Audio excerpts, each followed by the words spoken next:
C'est bon? Seconde. Comment tu veux ça? Well, George, first of all, what's it like being back on this legendary race with your own team? Yeah, I'm actually nervous.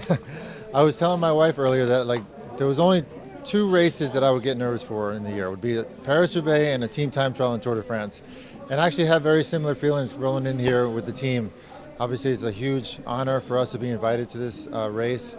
And like I'm just telling the guys, we've got to fight like hell. This is going to be one of the hardest days of their lives, but it could be one of the most rewarding days of their lives as well. So it's important for us to just stay as focused as possible, you know, focus on the basics of what got them here. Even though it's a hardest race in the world, like the basics is still going to be super important throughout the day. So just trying to keep them calm, not as nervous as I am. That's the main thing.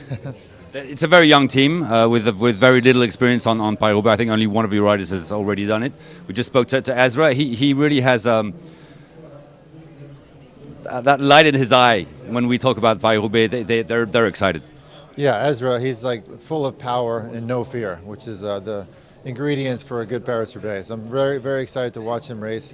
19-year-old kid. I was in that same position in 1994.